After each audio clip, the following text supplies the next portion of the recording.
Bonjour, aujourd'hui on va faire des quenelles aux champignons de Paris. Alors on sépare on les lave d'abord, on enlève tous les points noirs. Ensuite on sépare les pieds des chapeaux. Alors on essaye de les couper de taille identique. Les petits on les laisse, les gros en quatre, enfin. Puis on émince les pieds. Voilà, alors ici j'ai 825 grammes. Ah, il y avait écrit 600 grammes sur les boîtes. Alors, dans un sautoir, on met 1 litre d'eau. C'est moins que d'habitude, mais les champignons, ils vont rendre de l'eau. On met les champignons avec, on met le couvercle, on fait bouillir. Pendant ce temps, on pèse 500 grammes de farine. Voilà, ça bout assez. On éteint le feu avec une écumoire, une araignée. On met les champignons dans une passoire qui est dans un saladier. Puis on met une fois bien égoutté, dans une casserole, une poêle, avec une cuillère à soupe d'huile, en remuant régulièrement. On ajoute dans le bouillon on a récupéré celui du saladier aussi. On ajoute la farine, on mélange, faut que ce soit homogène. Et on remet le feu aussi. Faut plus qu'il y ait de grumeaux. Il faut dessécher le maximum, le maximum, le mélange d'eau et de farine. Voilà.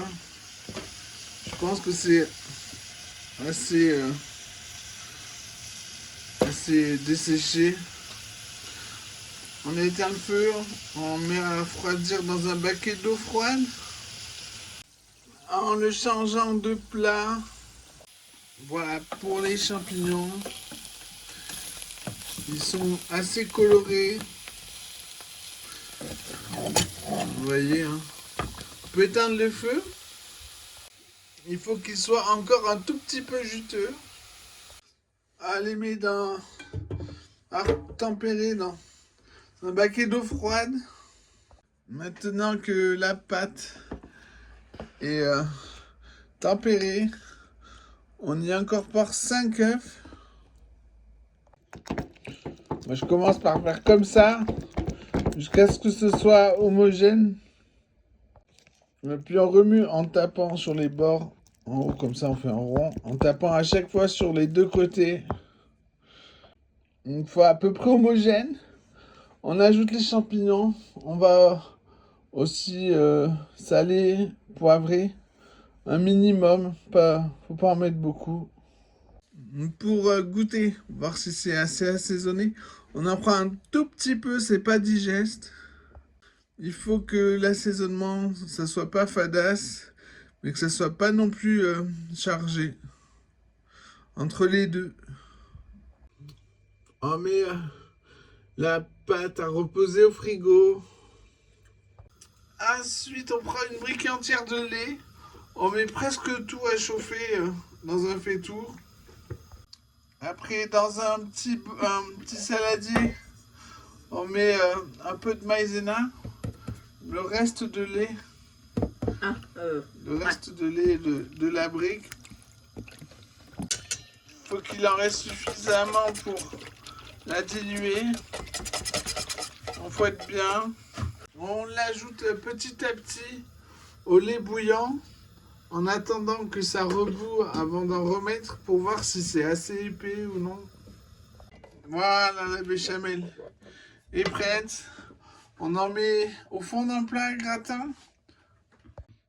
Avec les mains, on façonne des quenelles de même taille. On remplit le plat.